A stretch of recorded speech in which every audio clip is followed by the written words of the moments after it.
He walked into church like he owned it. Tailored suit, $5,000 watch, and a woman half his age clinging to his arm. It wasn't just a visit. It was a statement, a warning, a performance for the congregation that once worshipped him like a hometown hero. But today, the spotlight wasn't his to own. Because just before the choir finished the last note of the opening hymn, the heavy wooden doors swung open with a dramatic creak. Every head turned, every eye widened. There she stood. Camille Brooks, pregnant, radiant, and not alone. She held the hand of none other than Pastor Elijah King, the billionaire televangelist and spiritual leader of Faith River Cathedral, a man who had never been seen publicly with any woman since the tragic loss of his wife 6 years ago. And now he was standing beside Camille like a protective lion. The whispers began before they even reached the third pew. Her name was Camille Brooks, 32 years old. A woman who once had dreams louder than church bells and ambitions bigger than any man's ego. She had worked as a public relations director in New York, managing elite clients and powerful brands. Camille was known for her calm under pressure and an intuition that could read a room faster than a headline. But then she fell in love with Marcus Greer. He was magnetic, tall, ambitious, full of charm and empty promises. Camille believed in him, supported him, helped him launch his own business from the ground up. She gave him everything: her money, her marketing mind, her name, her womb. They married in a private vineyard in Napa Valley, an event so luxurious it made the cover of a lifestyle magazine. For a while, their lives sparkled. Late-night dinners, gala events, private jets, power couple energy. But behind the filtered Instagram posts was a truth Camille didn't dare admit. Marcus never stopped performing, and never started showing up. At first, she chalked it up to ambition. Late-night meetings? He was building the business. Business trips to Miami? Networking. Secretive text messages? Client emergencies. She wanted to believe him. After all, wasn't this the man who held her hand through fertility treatments? The man who cried with her after their second miscarriage? But something shifted after she got pregnant for the third time. This baby, this miracle, should have been their second chance. Instead, it became her silent journey. Marcus stopped coming to appointments. He started missing dinner. He began locking his phone. He came home with the smell of expensive perfume that Camille didn't wear. She wasn't stupid. She knew. But she stayed, because part of her still believed the man she married was somewhere under the ego and lies. Until one day, she found the receipts, literal receipts. A weekend getaway to Turks and Caicos, a spa package for two, and a necklace engraved with a name that wasn't hers, Ava. Camille didn't scream. She didn't throw things. She packed a bag. She left. She didn't even leave a note, just the sound of the door clicking shut. Enter Pastor Elijah King, a man with more money than some countries and more power than most politicians. But also, a man with a broken heart. A man who had buried the love of his life in a car crash 6 years ago and vowed never to remarry. He had watched Camille cry during sermons. He had seen her sit alone in the back pew, hand on her belly, staring blankly ahead. And one Sunday after service, he walked over to her and said, "You don't have to carry this alone." That was the start of something neither of them expected. At first, it was just support. He sent groceries, paid for her OB/GYN bills anonymously, bought her a car when hers broke down. He never crossed a line. Until one day, Camille stood outside the church, sobbing after receiving divorce papers. Elijah opened his office door. She fell into his arms, and neither of them looked back. Now, back in the present. As Camille walked into the church holding Pastor Elijah's hand, the reaction was nuclear. Marcus, seated in the front row with his mistress Ava draped on his arm, turned a shade of red that didn't exist in any Crayola box. Ava blinked in disbelief. Whispers whipped through the air like wildfire. "Is that Camille? Is she with the pastor? Is she pregnant?" Marcus stood up, his voice sharp and accusatory. "This is a place of worship, not a soap opera." The church fell dead silent. All eyes turned to Camille. Her breath hitched, her hands trembling slightly. Her eyes met Elijah's. He whispered, "You don't owe them anything." But Camille stepped forward anyway, because this wasn't just her story, it was her resurrection. Camille stood in the center aisle of the cathedral, every breath weighted with memories, humiliation, and quiet fury. The hush in the room was thick enough to taste. The moment hung suspended between the stained glass saints above and the shocked congregation below. She had not come here to confront anyone. But Marcus had forced her hand the moment he stood and spoke, not to apologize but to shame her. "This is a church, Camille," he spat, voice cracking. "Not some circus for your drama." Pastor Elijah took a protective step forward, his arm instinctively reaching for Camille's waist. But she lifted her hand gently, signaling him to stop. She could handle this. She needed to. Camille turned to the crowd. Her voice, when it came, was clear, calm, controlled. But each word cut deeper than any scream could have. "I wasn't planning to speak today," she said. "I came to worship like the rest of you. But since my name is already on your lips, maybe it's time I tell you the full story." People shifted uncomfortably in the pews. Marcus folded his arms. Ava, visibly confused, kept her sunglasses perched on her head like a shield from reality. "I was 28 when I married Marcus Greer," Camille began. "He was charming, ambitious. Everyone told me I was lucky, and for a while I believed them." She looked at Marcus directly. "I gave up my career. I followed you across states. I stood behind you at every networking event, every launch party, every family gathering, even when you forgot to introduce me." The room was painfully silent. "I've had 3 miscarriages.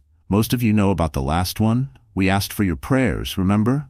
But what you don't know is, I had that miscarriage alone. Marcus was in Cabo." Now people gasped out loud. Marcus shifted in his seat. Ava whispered something under her breath. Camille's eyes narrowed. "That's right. While I was bleeding in our bathroom, he was on a yacht with her." She gestured toward Ava without even glancing at her. "And when I told him I was pregnant again, a miracle after everything. Do you know what he said?" She paused. The silence screamed. He said, "You sure it's mine?" A sharp collective inhale echoed across the pews. Camille's hand gently touched her belly. Her voice softened. "I'm not here for revenge. I'm not here to shame anyone. I'm here because too many women sit in these pews broken, ashamed, and silent, thinking their story will never be believed, that their pain is their own fault." Her voice grew stronger. "Well, I'm not silent anymore." She looked directly at Ava now. "You didn't steal my husband. He gave himself away. And I thank you for taking out the trash." The church erupted in murmurs. Pastor Elijah finally stepped forward, his face unreadable, but his presence powerful. He didn't have to say anything. His silence was its own kind of thunder. But Camille wasn't finished. "You want to know what healing looks like?" she asked, addressing the room again. "It looks like walking away from what's killing you. Even if you loved it once. Especially if you loved it once." She took a long breath, scanning the crowd of shocked faces. "I lost everything when I left. My home, my status, my comfort. But I gained something far greater." Her hand reached for Elijah's. "I gained peace. I gained faith. I gained a man who doesn't treat love like a contract." And then Elijah spoke. "Camille didn't ask me for protection. She didn't ask me to take sides. She came to this church because she needed God, not a man." He looked out across the crowd. "But let me say this loud enough for every broken woman in this room to hear. If a man makes you feel small to make himself feel big, leave." Several women in the congregation started nodding. Some even stood. Camille squeezed Elijah's hand. Marcus couldn't take it anymore. He stood up again, voice trembling. "This is ridiculous. You two, this is a joke. I was the one who built her life." He pointed accusingly. "I made her. Without me, she'd still be doing PR for, what? Nail salons?" Gasps, audible gasps. Camille blinked once, twice, then laughed. Not out of joy, out of pity. "You didn't make me, Marcus," she said. "You only made me forget who I was." By now, even the choir stood still. No music, no singing, just the weight of truth breaking decades of tradition in a single morning. Camille looked toward the back pews, where her best friend Kira stood crying silently. Kira had warned her about Marcus, had helped her move in the middle of the night when things got worse, had stayed quiet when Camille insisted everything was fine. Kira now stood, hands clasped, mouthing the words, "I'm proud of you." Camille nodded. After the service, people lined up, not for communion, but to hug Camille. Older women with teary eyes, younger girls with clenched jaws. Even a few husbands with guilty looks. She didn't need to say another word. The truth had been spoken, and it had cracked the foundation of every mask in the room. Marcus left in a fury, dragging Ava by the wrist. She jerked her arm free before they reached the parking lot. Camille didn't watch them go. She didn't need to. She had just reclaimed her life, and she did it at the altar he once promised her forever. The church was still buzzing a full 48 hours after Camille's testimony. Phone lines at Faith River Cathedral were overloaded. The church's Instagram reel of her speech had reached over 4 million views overnight. Hashtags like Testify Camille and Trash Took Itself Out trended across TikTok and Twitter. But inside Camille's apartment, a small but cozy place in Midtown, everything was still. She sat curled up on her couch, hands cradling her belly, sipping chamomile tea as muted news coverage flickered from the television. And in an unexpected twist, Pastor Elijah King, known for his stoic demeanor and reclusive personal life, was seen holding hands with Camille Brooks, ex-wife of disgraced entrepreneur Marcus Greer. Sources confirm? She grabbed the remote and shut it off. Camille wasn't looking for fame. She had told her truth because she needed to breathe, to stop suffocating under lies. But now the world was watching and waiting for her next move. Then her phone buzzed. "Elijah, come to the church garden. Just you, no press. I have something to show you." Camille's heart skipped. Faith River's private garden was a hidden gem. Most of the congregation didn't even know it existed. Nestled behind the cathedral, shielded by ivy-covered walls and wrought iron gates, it was Pastor Elijah's sanctuary, a place of peace, solitude, prayer. She stepped through the gate, greeted by the scent of roses and the sound of a small stone fountain gurgling in the center. Elijah stood there, hands in his pockets, dressed in a crisp white shirt and gray slacks. No robe, no cameras, just a man stripped of titles and walls. "Hi," she said softly. He turned, smiling. "I thought you might need somewhere quiet." Camille stepped closer. "You've given me more than quiet, Elijah." He nodded. "You gave me something too." "What?" "A reason to believe again." They walked the garden path in silence for a moment. Birds chirped above them. The summer air hung heavy with possibility. "Elijah," she said, breaking the calm, "I never expected this. Us." He turned to face her fully. "Neither did I." A pause, a beat, and then he took her hand. "I was fine alone, broken, but fine. Then you walked in one Sunday and looked more hurt than I'd ever seen, and I realized I wasn't as healed as I thought." Camille blinked back emotion. "I didn't mean to." "You didn't do anything wrong," he interrupted gently. "You just reminded me what grace looks like in real life, what courage looks like pregnant and heartbroken but still standing." He exhaled, voice trembling now. "And I knew right then that if God ever gave me one more chance to love, I wouldn't waste it." Camille's breath caught. "Elijah." He knelt. Right there, in the middle of the garden, in the middle of her mess, in the middle of her story. From his pocket he pulled a small dark blue box. Inside was a ring. Simple, elegant, a vintage solitaire diamond on a thin platinum band. "This isn't about saving face or proving a point," Elijah said, his voice low but certain. "This is about building something holy from something broken. Camille Brooks, will you marry me?" She stood frozen, pregnant, divorced, viral, and now being proposed to by a man whose sermons had once brought her to tears. From a pew, alone. Now he was on his knees, eyes full of promise. "Yes," she whispered. Then louder, "Yes." He rose and kissed her forehead. "You're not someone's leftover. You're God's masterpiece." News broke within hours. Paparazzi flooded the front gates of the cathedral. Photos of Elijah kneeling, Camille crying, the ring on her hand. It all hit the internet faster than wildfire. Religious bloggers had a field day. Too soon? Should a pastor marry a pregnant divorcee? But the people, the real people, rallied behind her. "Protect Camille at all costs," one comment read. "She is every woman who chose herself." Elijah King just redefined what a real man is, but not everyone was celebrating. Miles away, in his penthouse apartment, Marcus scrolled through the headlines, his jaw clenched. "Pastor proposes to ex-wife of tech CEO." He threw his phone across the room. "What is this, Ava?" he hissed. "The man reads Bible verses and suddenly he's a hero?" Ava, sitting on the couch with a glass of wine, didn't even flinch. "She's glowing. You're seething. Says a lot." He turned on her. "This isn't over," Ava smirked. "It is for her." Meanwhile, Camille met with church elders in a private session. Not everyone approved of the engagement. Some murmured about image, timing, and reputation. But Camille stood tall. "Elijah and I aren't perfect," she told them, "but neither are you, and neither is this church. We're just trying to build something honest." Silence. Then the head elder, an 82-year-old widow, spoke. I've sat in this church for 40 years and never heard a woman speak truth the way you did Sunday. If Elijah loves you, and you love him, you have my blessing. One by one, the others nodded. Elijah and Camille announced their wedding date at the next service. No big spectacle, just a short message after the sermon. But the crowd erupted into standing applause. People cried, hugged, rejoiced. It wasn't just a proposal, it was a resurrection. And Camille, she was no longer the woman left behind. She was the woman walking down the aisle again. But this time, not toward a man who took her for granted. This time, she was walking toward a future built on faith, truth, and the kind of love that doesn't flinch in the face of fire. The world watched, some with admiration, others with judgment.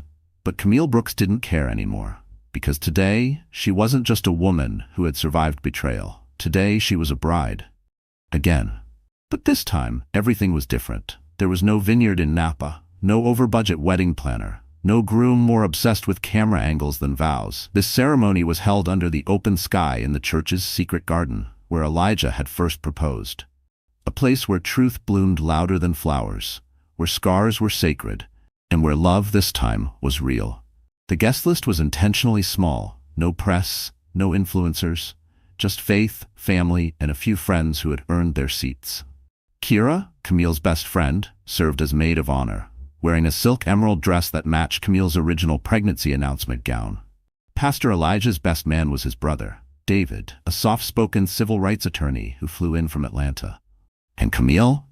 She wore white, not because she was naive, but because she had been washed clean by fire, pain, and redemption.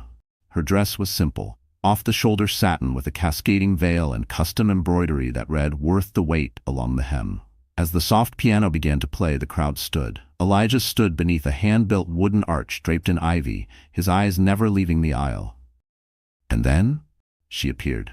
Camille, glowing, pregnant, powerful. She walked slowly, hand in hand with Kira on one side, and Pastor Isaiah, the church's eldest spiritual father, on the other.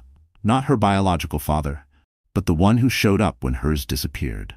Each step Camille took was a declaration. I'm not ashamed, I'm not broken, I'm not settling.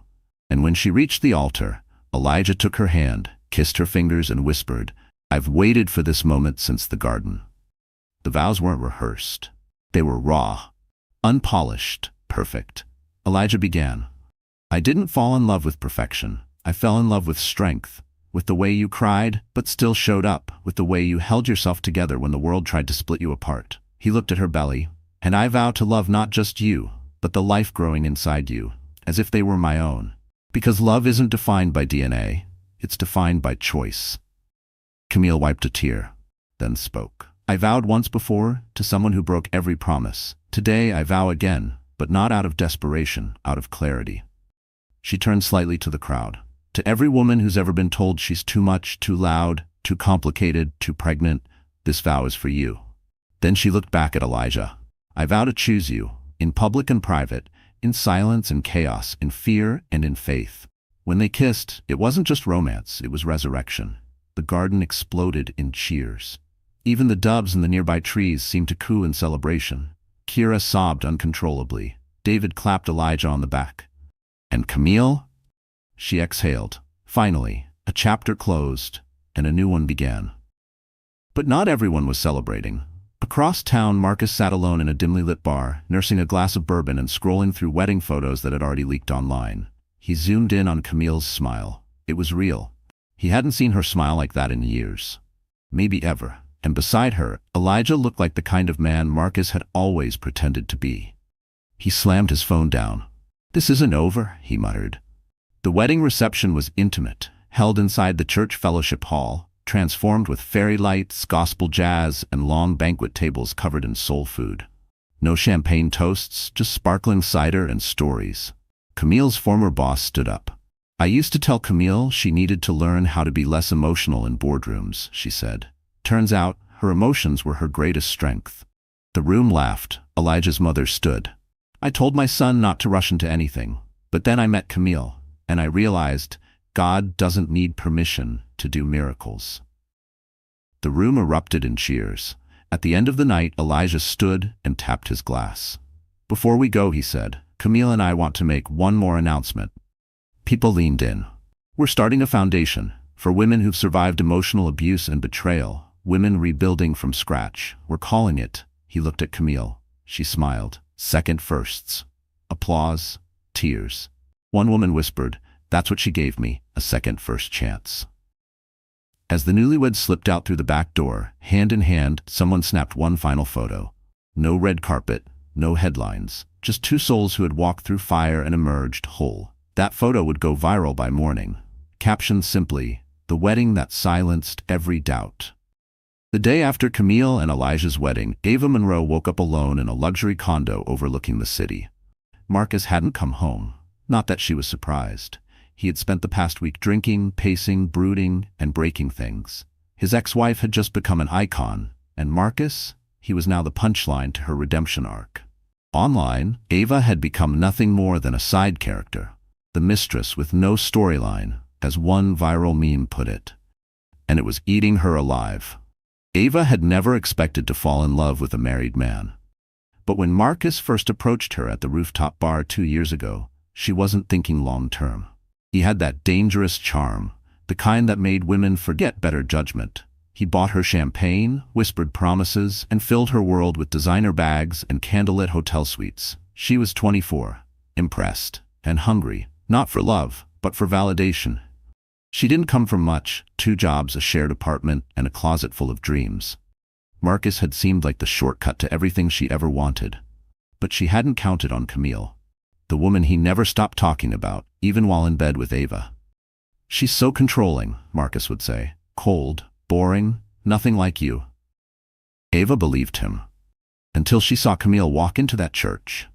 Pregnant, glowing, powerful, and suddenly, Ava realized she had never been the main character. Now the internet had turned on her. Comments flooded her socials. Girl, he left a queen for you? Camille is what Ava wishes she could be. You got him, but you never had him. Ava tried to post a photo in a new dress the day after the wedding. The comments were brutal. She deleted it within the hour. Meanwhile, Marcus was spiraling. He tried to book press interviews to clear his name, but no one was interested. No one wants to hear your side, Marcus, his publicist told him bluntly. Camille won, and she did it with silence, not slander. He fired her, then called Ava. She didn't answer. So he showed up at her condo, drunk, wearing wrinkled clothes and holding a half-dead bouquet of roses. She opened the door, sighed, and walked away.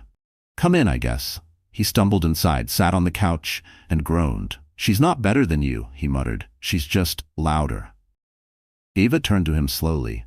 That's the problem, Marcus. She wasn't loud. She just had grace. And you didn't know what to do with it. That night, Ava lay awake in bed beside Marcus, who was snoring, shirtless, with wine stains on his collar. She stared at the ceiling, thinking. Camille had lost everything and still stood taller than Ava ever had. Camille didn't need scandal or Instagram followers to win. She had walked into a church and the whole world bowed.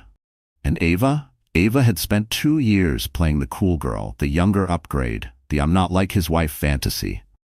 But what did she get? A broken man and a reputation no money could buy back. Days passed, then weeks. Camille's wedding photo became the face of an empowerment campaign. She launched the Second First Foundation with Elijah, offering shelter, legal aid, and therapy to women recovering from toxic relationships. Ava saw the launch video. Camille stood behind a podium wearing a royal blue maternity dress, speaking with calm fire. You don't have to win back someone who lost you. The crowd applauded. Ava turned off the screen. Tears pricked her eyes, but not for Marcus, for herself. That night, she packed a suitcase. Where are you going? Marcus asked, slurring. Somewhere your name isn't the only thing people know me by. He laughed bitterly. Good luck with that. Ava didn't respond.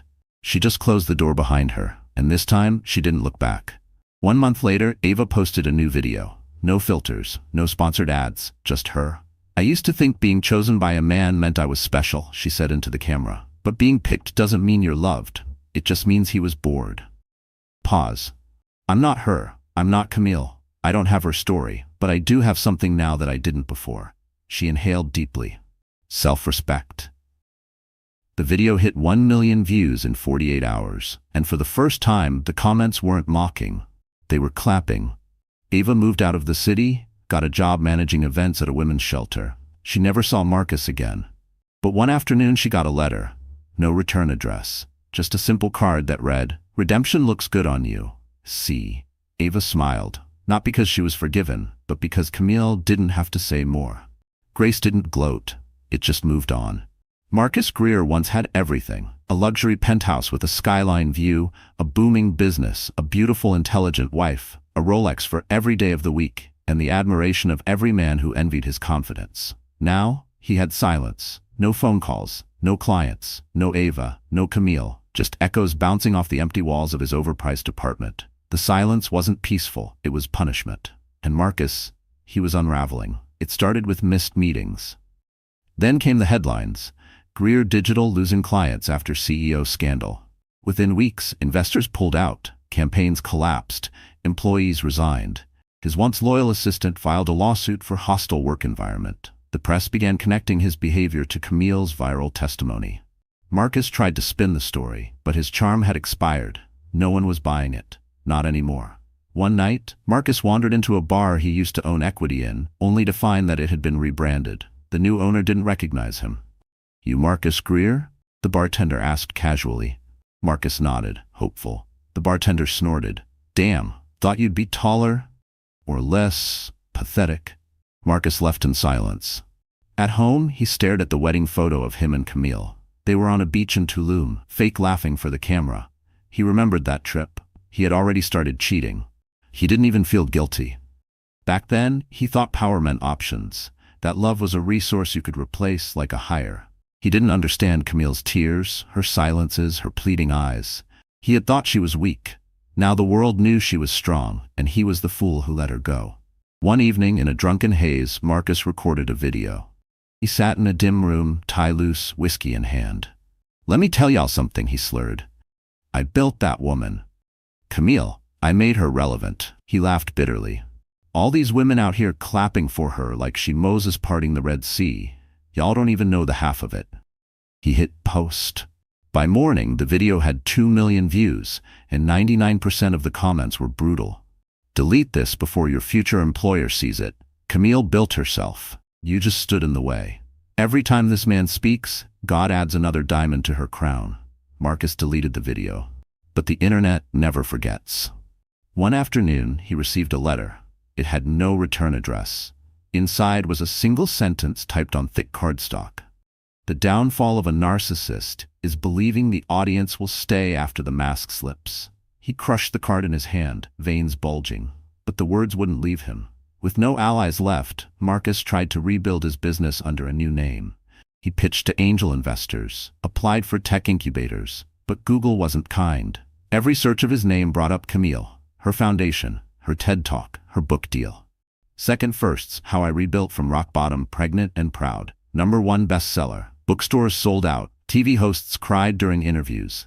Camille was everywhere. Marcus was nowhere. One night he attended a business networking event uninvited. He recognized faces, old partners, former rivals, even interns he once humiliated. They all saw him. They all avoided him. Except one man, who walked up with a smirk. "I heard you're the guy who inspired Camille's brand." Marcus chuckled dryly. "I guess that makes me part of her origin story." "No," the man corrected. "That makes you the cautionary tale." He walked away. And Marcus felt something he hadn't felt in years: shame.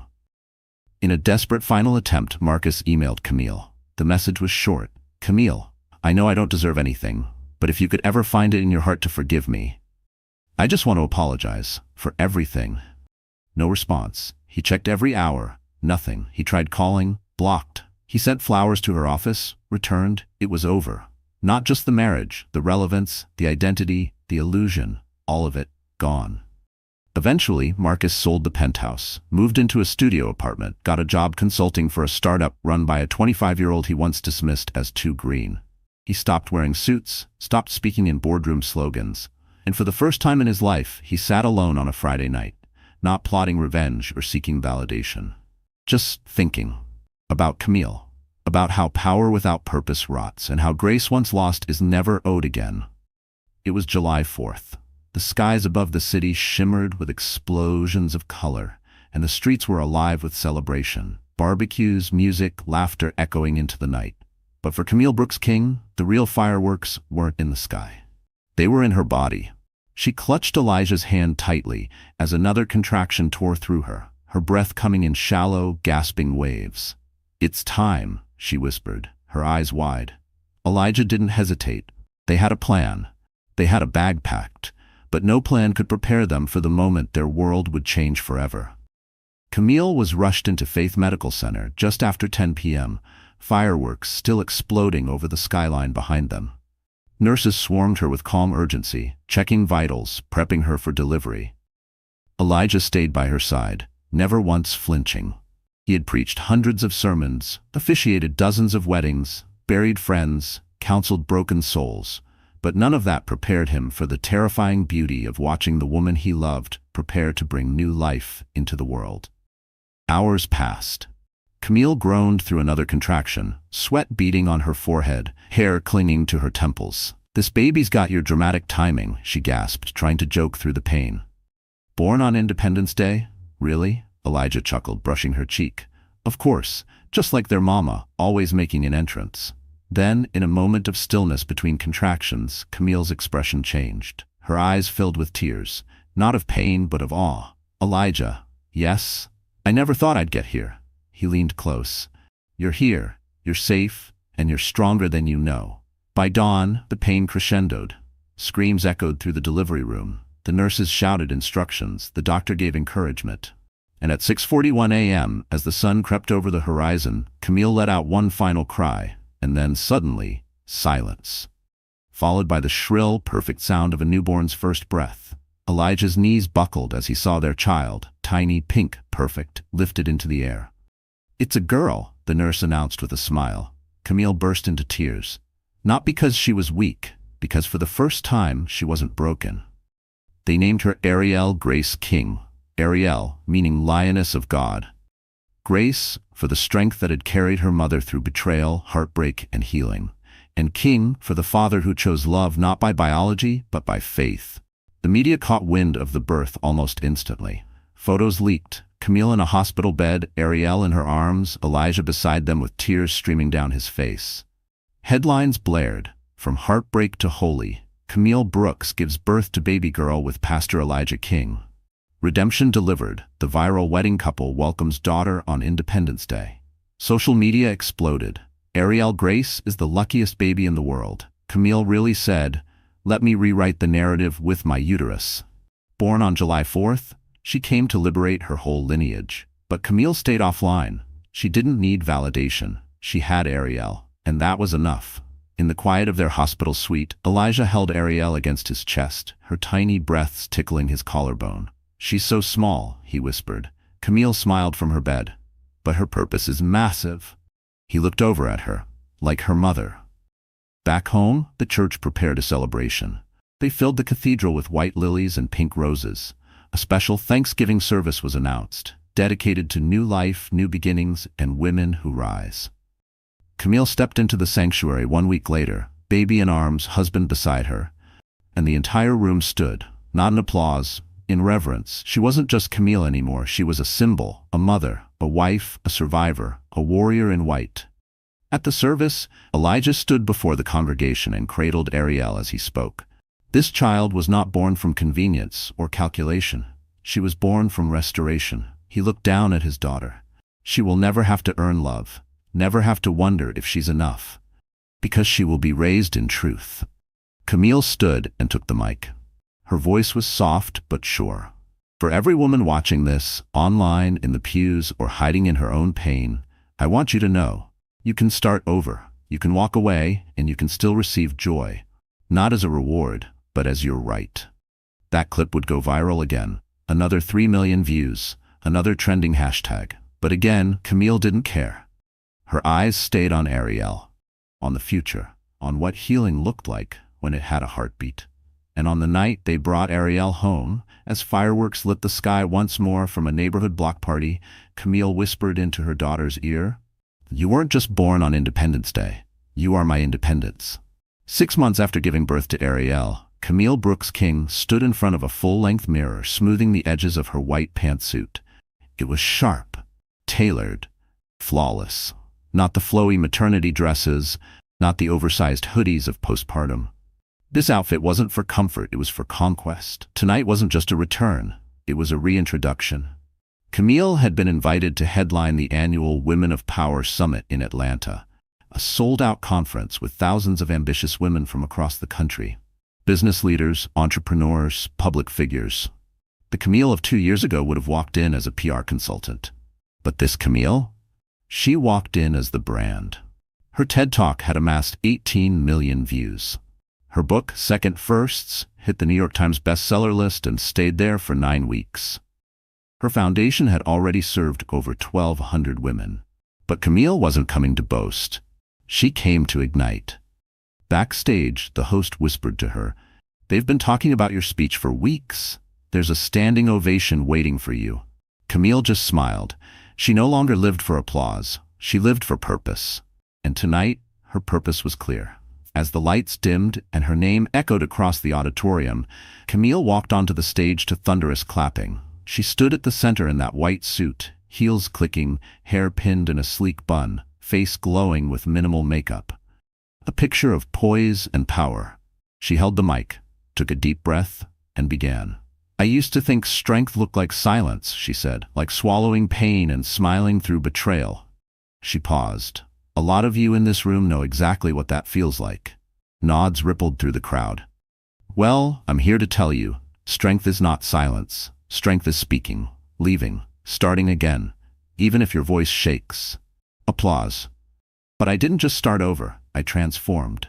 She smiled. "Pregnant, divorced, humiliated. I thought my story was over." Her voice dropped. "But God doesn't end stories, He edits them." Thunderous applause now. Camille raised her eyes, "And when I stopped begging for someone to see my worth, I saw it myself."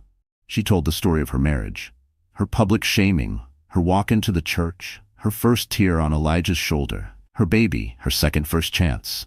By the end, the crowd was standing, cheering, crying, but Camille hadn't even delivered the final blow. She waited for silence, then said, "I want to leave you with one image.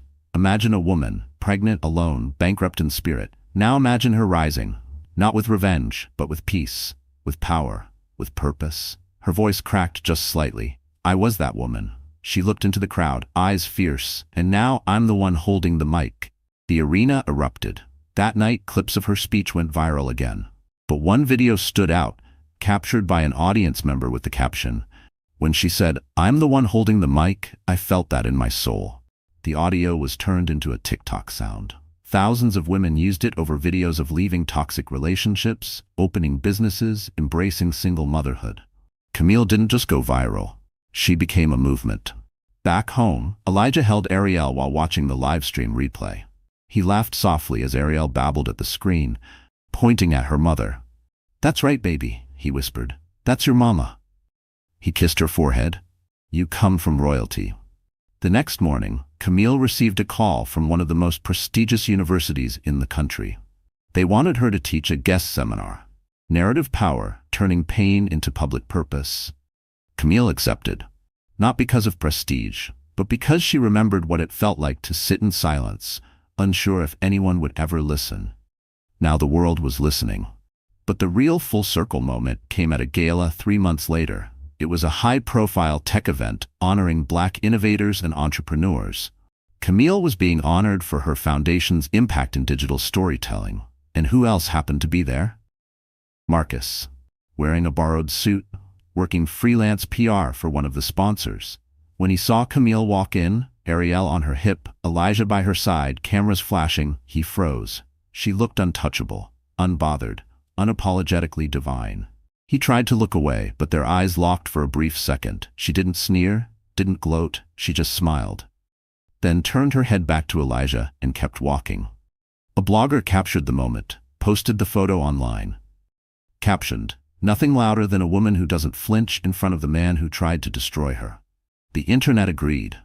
Camille had not only returned, she had redefined the comeback, not by destroying anyone, but by becoming someone no one could touch. The invitation arrived on ivory cardstock, gold embossed lettering shimmering under the light. Annual Gala for Global Business Integrity, honoring visionaries in leadership. Camille Brooks King read the list of honorees, and there he was, Marcus Greer, recipient of the Resilience in Entrepreneurship Award. Camille blinked, then smiled. She handed the invitation to Elijah, who raised an eyebrow. Resilience, he said dryly. Apparently lying your way back into the room counts now, she replied. Elijah looked at her. You going? Camille stared at the skyline for a moment, then nodded. I think it's time. The night of the gala arrived. Held at the Grand Valeria Hotel, it was a black-tie affair attended by CEOs, politicians, celebrities, and the press. Camille stepped out of the car wearing a crimson satin gown that hugged every healed scar and whispered of power. Her hair was slicked back in a bun. Her earrings were diamond drops. Elijah walked beside her in a classic tux, hand resting protectively on her lower back. But Camille didn't need protection. Not anymore. Inside the ballroom, champagne flowed, cameras flashed, and across the room, Marcus froze when he saw her. He looked tired, thinner. Polished on the outside, but hollow behind the eyes. He quickly turned away. But Camille kept walking, shaking hands, greeting dignitaries, until her name was announced. Please welcome Camille Brooks King, founder of the Second Firsts Foundation, best-selling author and recipient of the Phoenix Woman of the Year Award. She walked up to the stage as the room stood, applause echoing. Once at the podium, she looked around the crowd, then began. Thank you. For this honor. For this moment. She took a breath. You know, I wasn't always the woman in this gown. I was once the woman hiding in the back row of church, pregnant and ashamed. The room went silent. I was once the woman who believed love meant sacrificing yourself in small pieces until there was nothing left. A hush. And I was once the woman who thought silence would protect me. She looked out at Marcus. But silence doesn't protect. It enables. People shifted in their seats. And tonight, I want to talk about accountability. About how our culture often rewards the rebound more than the reckoning.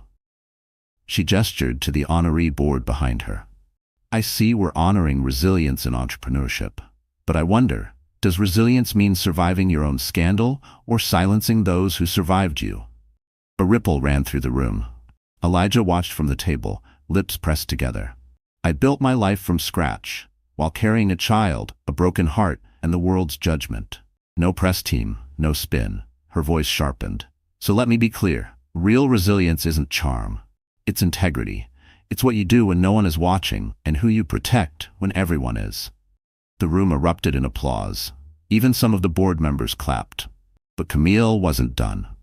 After stepping down from the stage, she made her way across the ballroom, glass of sparkling cider in hand. Marcus stood alone at the back wall, trying to disappear into a decorative ficus. She stopped in front of him. Hello, Marcus. He swallowed. Camille. Still telling people you built me? He looked down. No, I know better now. She smiled, not cruelly, just clearly.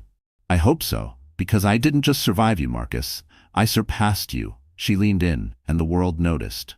Across the room, a reporter captured the exchange on camera. The photo went viral within hours. Captioned, "The reckoning always comes, and sometimes she wears red." Later that night, Camille and Elijah danced beneath chandeliers, Ariel sleeping safely at home. The band played soft jazz. Camille rested her head on Elijah's shoulder. You did what no one else could tonight, he whispered. What's that? Spoke truth without needing vengeance, she smiled. That's what real power sounds like. The next morning, headlines read, Camille Brooks King calls out hypocrisy at Integrity Gala. Redemption has a face and a microphone. Marcus didn't respond. There was nothing left to say. The world had already spoken. And Camille? She was too busy building empires to look back anymore. Ariel was 2 years old the day she sat on stage beside her mother, holding a tiny microphone and wearing a gold tutu. The event was the 5-year anniversary of the Second Firsts Foundation, now one of the fastest-growing women's empowerment organizations in the country. What started as Camille's act of survival had blossomed into a full-scale movement.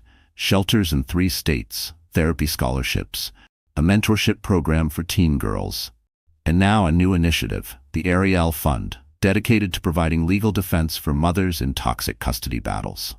The launch had drawn press, donors, and dignitaries. But Camille wasn't there for them.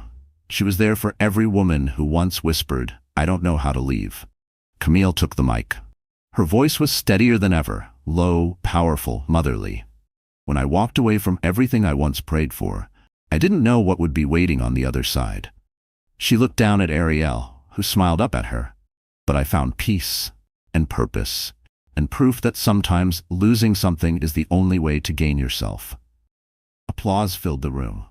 That night, Camille sat on the porch of their family home, a restored craftsman in Savannah, Georgia. The wind smelled like jasmine. The sky was clear. Elijah sat beside her, guitar in hand. "You ready for tomorrow?" he asked. Camille nodded. Tomorrow was a full circle moment. She was giving the commencement speech at her alma mater, where she had once walked across the stage filled with dreams, but no direction. Now she would return, not as a graduate, but as a blueprint. The next morning, Camille stood before hundreds of new graduates, wearing a white suit and pearl earrings. Her hair was in curls, her voice unshakable. "You don't have to know the plan," she told them. "You just need to know who you are." Pause. "I was once a wife to a man who made me feel like less than, a woman begging to be seen, and I thought success meant keeping quiet." She smiled. "But real success? It's knowing when to leave the table and build your own." That speech went viral again. But Camille didn't care about trending. She cared about legacy. And that legacy was unfolding every day, in the way Ariel laughed freely, in the way other women told their stories without shame, in the way Elijah always looked at her like she was still the miracle. Years passed. Camille never stopped working, but she slowed down. She focused on family. She wrote a second book, unbothered, choosing peace over proving a point. It hit #1, again. Ariel grew into a fiery little girl with her mother's eyes and her father's patience. She once told her preschool teacher, "My mommy makes sad people feel brave." One evening, Camille received an anonymous envelope. Inside was a short note. "Thank you for showing me who I could be. I'm sober. I left him. And I'm raising my daughter with joy. Because of you." No signature. Just a tear-stained corner. Camille placed it in a box with dozens like it. Letters from survivors, dreamers, women who finally chose themselves. This was her real reward. Not the applause, not the awards, the ripple effect. Years later, when Camille was invited to speak at a global summit in Geneva, she almost declined. Until Ariel, now 7, asked, "Mommy, will the other mommies be waiting for your words?" Camille nodded. Ariel smiled. "Then you have to go. They need your voice." Camille hugged her tightly and went.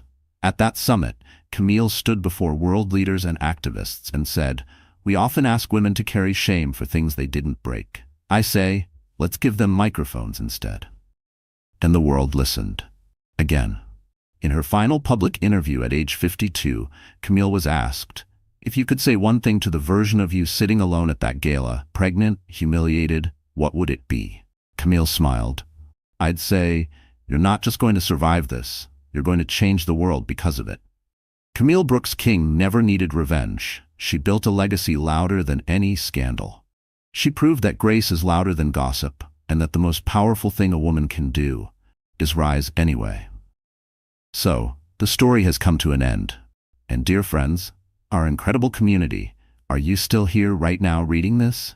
If you are, then maybe, just maybe, something in this story reached deep into your heart. Because this wasn't just about betrayal. It was about what comes after. The silence, the pain, the slow, almost invisible rebuilding of self-worth. And above all, the quiet, unshakable strength of a woman who refuses to stay broken. Camille didn't fight back with noise. She rose with grace. She chose peace over revenge, purpose over pity. She walked away from the fire and somehow carried the light with her. That's what Stoic philosopher Marcus Aurelius meant when he wrote, "The best revenge is not to be like your enemy." She didn't become bitter. She became better. She didn't try to win him back. She won herself back. And that's something each of us can carry forward. You don't need to be loud to be powerful. You don't need to be perfect to be worthy. And you don't need anyone else's permission to rise. As Epictetus once said, it's not what happens to you, but how you react to it that matters. Camille reacted with silence, truth, dignity, and eventually with a microphone in her hand. If her story touched you, even in the smallest way, let it be your mirror. Your reminder that the comeback doesn't have to be flashy. It just has to be real. So if you're still here with us, thank you, truly. And if you believe someone else needs this message, please like the video, share it with someone who needs strength today, and don't forget to subscribe. Because healing is a ripple, and maybe you're the next wave. With all our heart, we rise together.